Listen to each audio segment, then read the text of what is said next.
this whole police brutality, Black Lives Matter thing is really kicking it up a notch. I just woke up to find out that 11 cops were shot in Dallas, 5 of them dead, at the end of a protest for against police brutality. They're saying that 5 cops are dead and so on. Also, more story coming out as far as the Baton Rouge DA says that the cops from Baton Rouge feel justified in shooting Alton Sterling. And now they're bringing up Alton Sterling's past and what he's done in the past as justification for the shooting. Where honestly, what you've done yesterday, 2 weeks ago, 2 years ago, has no justifications on actions that are taken today. People are crying out foul and this, that, and the third. But if we don't understand, if we understand the system correctly, I mean, we've seen it operate, we've seen it function, we've seen we've seen its policies and procedures, we know its course of action in incidents like this, where a policeman is involved in a shooting of an unarmed black man or an armed black man, period. And the presumed story of the day is that the individual at first was doing nothing wrong. The cop was just trigger happy. And then next thing you know, they want to start putting out a backstory for the victim. Like, well, the victim was this, the victim did that. Earlier in the day, the victim did this and so on. And it's like, well, I mean, so the cop was justified, blah, blah, blah, blah, blah. Now, we know this procedures. We know this process. We know it happens all the time. Why are we still surprised when they put that information out there? Why are we still susceptible to BS programming when we know what's coming?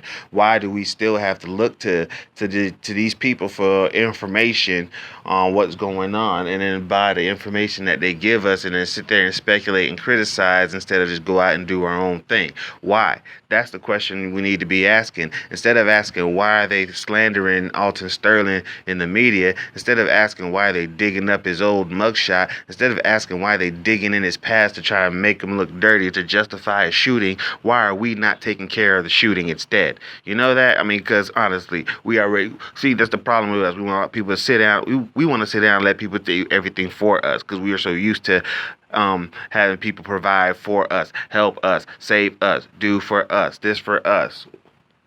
We got to get out of that mindset. We got to get out of that mentality. We have to get out of that. And it's crazy, but you can't live like that. You can't operate like that. You can't function like that. You have to get out of that mentality, stand on your own, do for self, unite with self, and move forward with self. End of story. So when we see that they're gonna start slandering the victim's name in the media, we should already see that coming. We do already know it's coming, but somehow we're still shocked. Somehow we still want to cry foul. Somehow we still feel like we got to say something so they stop or that it happens less. Come on, that's not gonna work. It's not going to work. What needs to happen, what you need to do for yourself, is get past that, knowing that they're going to do that anyway. And you know with enough pressure or enough public outcry, they're going to eventually charge the officer. But a charge does not equal a conviction. So many times, they bring these officers to the stand. They bring these officers to the guillotine, and they ask them, why should you be saved?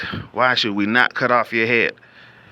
They tell their story and not clear, free of charges.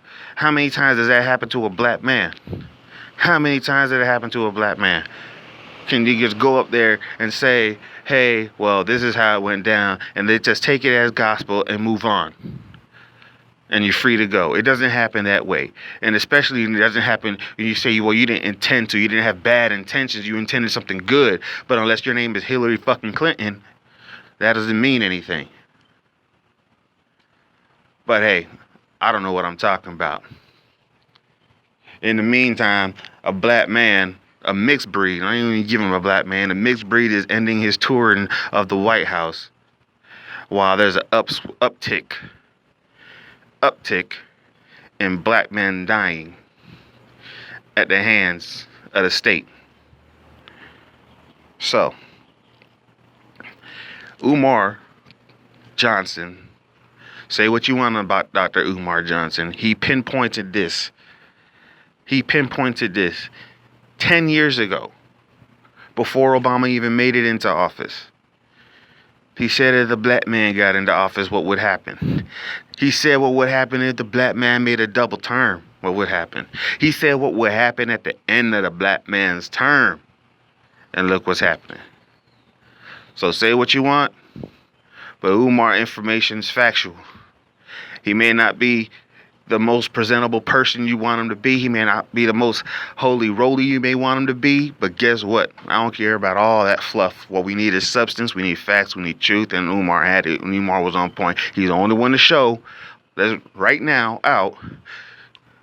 Show credible information backed by reality happening.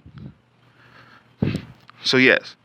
If we see what's going on, we see these things, we don't need to be surprised, we don't need to be shocked. We can stop yelling foul, stop crying wolf on social media when they put up their stories bashing the victim. We know it's coming. We already know that. It's no surprise. Move the fuck on. Don't even take it in. Move the fuck on. When they see that people not even paying attention to it, they're going to stop. All that is to sway public opinion. And if you let your opinion be swayed by their bullshit, they won. Stop letting these people control your mind, control your thoughts. Think for yourself. That's what they want all of you to be, drones. Drones. Why is everything on drones and automation? They want everybody to be drones. But hey, that's just my piece. I'm out.